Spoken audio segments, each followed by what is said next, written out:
ये समझने वाली बात हो कि आपने ये तो बखूबी समझा दिया कि ट्रम्प ये 500% के टैरिफ के कानून के पीछे क्या है और क्यों गिरावट है। इसके अलावा भी कोई कारण है जिससे भारतीय बाजार प्रेशर में? बिल्कुल कारण एक से कहीं ज़्यादा। जब इतनी तेज़ गिरावट हो तो कारण आपके लिए नेचुरली ज़्यादा होंगे। तो पहला कारण तो जैसा है ही कि सबसे बड़ा कारण तो ये कि ट्रम्प का टैरिफ फिर से आता हुआ दिख रहा है, ये अपनी जगह है। लेकिन इसके अलावा यहाँ फिर से एफआईएस की बिकवाली लौटती हुई दिख रही है। 2-3 दिनों से थोड़ा थोड़ा बेचे थे 100 करोड़ का कैश में, लेकिन कल के सेशन में आप देखिए फिर से भरपूर बेचा है उन्होंने, तो वो बिकवाली का भी डर है। 2 दिनों तक रिकवरी के बाद आज रुपया फिर से धराशायी हो गया। आपका रुपये भी फिर से कमज़ोर होता हुआ दिख रहा है। लगभग 20 पैसों का नुकसान, 17-18 पैसे अब भी नीचे 90 रुपये का लेवल फिर से तोड़ चुका है। चौथा, लंबे समय के बाद कल वाकई में कल देर शाम अमेरिकी बाजारों में, दुनिया भर के बाजारों में मेटल्स में एक ढंग की तगड़ी बिकवाली होती हुई दिखी है। तो एक तरफा तेज़ी के बाद मेटल्स में काफ़ी तेज बिकवाली हुई है। अगला कारण है दिग्गजों की बिकवाली।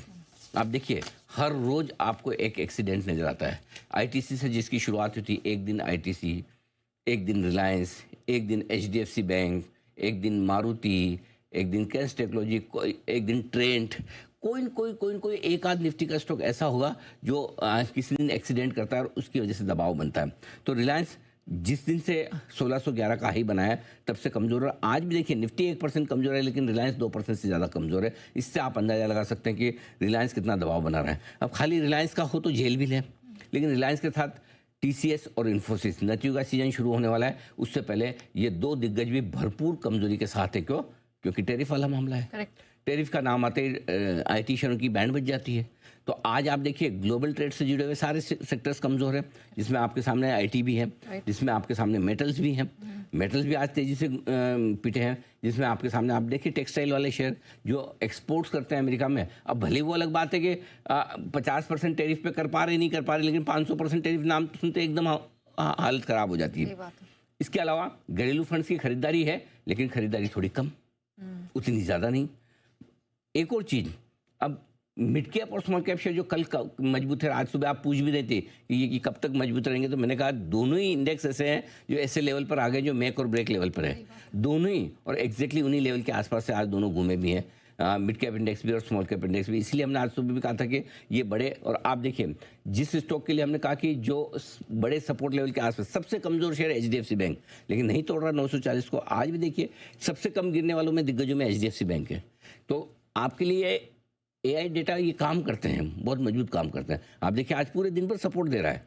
अगर इस मार्केट में एचडीएफसी बैंक जो सबसे कमजोर शेयर नहीं गिरता है, ये बड़ी बात है, राइट। आईसीआईसीआई बैंक अभी भी हल्का मजबूत, लेकिन बढ़ नहीं पा रहा, सबसे मजबूत होने के बावजूद वो भी अटका हुआ है 1%, कम से कम, ज़्यादा बढ़ नहीं पाया। सो मेरा कहने का मतलब ये कि जहाँ जहाँ आपको, चाहे वो स्मॉल कैप इंडेक्स हो चाहे मिड कैप इंडेक्स हो, जहाँ रुकावट की बात की वहाँ पर जाकर रुकते हुए भी दिखे, तो कुल मिला के वहाँ पे भी आज तेज बिकवाली आई, उससे सेंटीमेंट थोड़ा सा कमज़ोर हुआ है।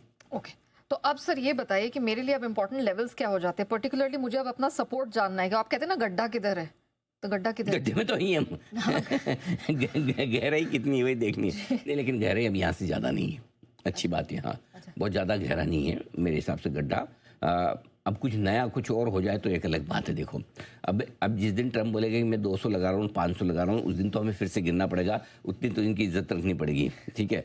बाकी गड्ढा ये टैरिफ वाला प्राइस में आ चुका है। अच्छा। हाँ, क्यों? अब देखिए इसको समझिए। पहली चीज़ तो कि 25,800 25,875 ये निफ्टी पर आखिरी सपोर्ट रेंज है जो आसानी से टूटनी नहीं चाहिए। अच्छा। 775 875 मैंने राउंड फिगर में 800 लिखा है, ठीक है। बेसिकली आप ये समझ लीजिए मोटा मोटी 25,700 से 25,900 की रेंज में निफ्टी पर मल्टीपल सपोर्ट है। तो आप सपोर्ट के आसपास ही पहुंचे, नंबर 1, ये तो सपोर्ट का है। लेकिन क्लोजिंग के लिहाज से देखेंगे तो यहाँ आज जहाँ पर आप हैं वहाँ से 50 पॉइंट ऊपर क्लोजिंग चाहिए। 50 ज़्यादा थोड़ी मांग लिया आप, तो ऐसे डर रही जैसे मतलब कि 2 बोतल खून मांगा हो। 50 पॉइंट ही तो पूछा है मैंने। 50 पॉइंट में कौन सी बड़ी बात है यहाँ से? सर ये मार्केट कॉन्फिडेंस हिल गया है तो आपका कॉन्फिडेंस है कि मुझे लग रहा है 5 पॉइंट भी बढ़ पाएगा कि नहीं, ऐसा चिंता न करें, हो सकती है क्लोजिंग। देखिए एक चीज़ है, डर अपनी जगह होता है। मेरे ख्याल से खबरें 50 आएंगी, लेकिन असली बाजार की कमजोरी की वजह एफआईएस की बिकवाली ही है। और बिकवाली में भी ऐसे बात नहीं कि पहली और आखिरी बार हो रही है। सही बात है। प्रॉब्लम है कि आज किसी के लेने का मूड नहीं है, गायब, बायर्स गायब है। लोकल फंड थोड़ा बहुत खरीद रहे हैं, वो भी 2-4 दिन से हाथ थोड़ा ठंडा कर रखा है उन्होंने। सो प्रॉब्लम क्या है, बायर्स गायब है और जो जिसको बेचना है उसको तो बेचना ही है। तो जिसको मैं हिंदी में कहता हूँ, और वो बहुत बढ़िया राइमिंग भी होती है, बिकवाली का दबाव, खरीदारी का अभाव, है ना। तो ये याद रखना भी इजी। बिकवाली का दबाव है, खरीदारी का अभाव है। जिसको बेचना वो बेचेगा, जिसको नहीं लेना है वो नहीं ले रहा। तो इसलिए थोड़ा सा प्रेशर ज़्यादा है। अब आपको चाहिए क्लोजिंग आज 25,975 के ऊपर। अब 50 पॉइंट ही महंगा है, ज़्यादा नहीं महंगा है, ठीक है। और क्यों महंगा है, क्योंकि यहीं पर 50 डीएम है, इसलिए 50 पॉइंट महंगा है। 50 डीएम है 25,975 के आसपास। अगर इसके नीचे बंद होते हैं तो कमज़ोरी बढ़ेगी। और क्यों बढ़ेगी वो भी बता दूँ नेहा। काफ़ी समय हो गया, लंबा समय हो गया, हमने 50 डीएमए के नीचे निफ्टी पर क्लोजिंग दी नहीं है। बार बार हम क्लोजिंग के लिए जाते हैं, ये लेवल को ऊपर करके हम आ जाते हैं। तो लंबे समय हो गया, मेरे पास अभी डेट हिंदी नहीं है, मैं बता दूंगा आपको। लेकिन कुल मिला के क्लोजिंग के लिहाज से ये लेवल काफ़ी इंपॉर्टेंट है। नंबर 1 बैंक निफ्टी 59,575, 59,750 बहुत स्ट्रॉन्ग सपोर्ट रेंज है। और इस रेंज में ये सपोर्ट ले भी रहा है, रुक भी रहा है, ये आसानी से नहीं तोड़ेगा। अभी भी मैं कहूँगा निफ्टी के मुकाबले में बैंक निफ्टी कमज़ोर है, इसमें कोई डाउट नहीं। बैंक निफ्टी में कमज़ोरी 59,575 के नीचे ही बढ़ेगी। बहुत ही छोटा किसी को सोचना तो 59,700 सोच सकता है, लेकिन मेरा ये मानना है कि अगर 59,700 को आप स्टॉप लॉस मान रहे तो 125 पॉइंट और गिन लो ना, क्या जाता है। 59,575 के नीचे ही बैंक निफ्टी की भी कमज़ोरी बढ़ेगी। अब रहा सवाल रिकवरी का, क्योंकि आज सेंसेक्स की वीकली एक्सपायरी भी है और इस तरह के मूड माहौल में रिकवरी के आसार तो थोड़े कम ही हैं। बहुत ज़्यादा रिकवरी तो होगी नहीं, थोड़ी बहुत हो जाए ओवरसोल्ड मार्केट होने की वजह से तो एक अलग बात है। और वो मैं क्यों कह रहा हूँ वो बता दूँ। निफ्टी का पुट कॉल रेशियो घटाकर 0.64 पर आ गया। आज वीकली एक्सपायरी का दिन है, वीकली एक्सपायरी भले ही सेंसेक्स की हो, लेकिन पुट कॉल रेशियो निफ्टी का भी आप देखेंगे, करेक्ट। तो इसलिए हो सकता है एक आखिरी मिनटों में एक रिकवरी मिले, और इस रिकवरी में आप 25,975 के ऊपर निफ्टी पर बंद हो पाए और 58,800 के ऊपर 59,800 के ऊपर बैंक निफ्टी पर बंद हो पाए। ज़्यादा नहीं मांगा, बैंक निफ्टी में भी 25 ही पॉइंट है। हाँ, आज तो नेहा जी 5-5, 10-10 पॉइंट देने में इतनी कंजूसी की, मतलब बैंक निफ्टी में मुझे थोड़ी फिर भी उम्मीद है। निफ्टी चलो ठीक है, यहाँ तो माने कम से कम, चलो ठीक है। बैंक निफ्टी में उम्मीद है तो बैंक निफ्टी में थोड़ा 200 पॉइंट दे दो, 60,000 के आसपास की। चलिए, लेकिन देखते हैं जहाँ भी क्लोजिंग होती है, लेकिन रिकवरी के आसार थोड़े कम है।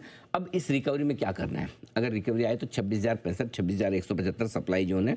वैसे तो पहले 26,000 भी पार हो जाए, बट वहाँ पर सप्लाई काफ़ी है। बैंक निफ्टी में 60,000, 60,200 के रेंज में सप्लाई है। ये लेवल्स आप ध्यान रखें। चलिए, इंडिसेस के तो आपने मेजर सपोर्ट और रेजिस्टेंस ऊपर का जान लिया, लेकिन स्टॉक में कहाँ एक्शन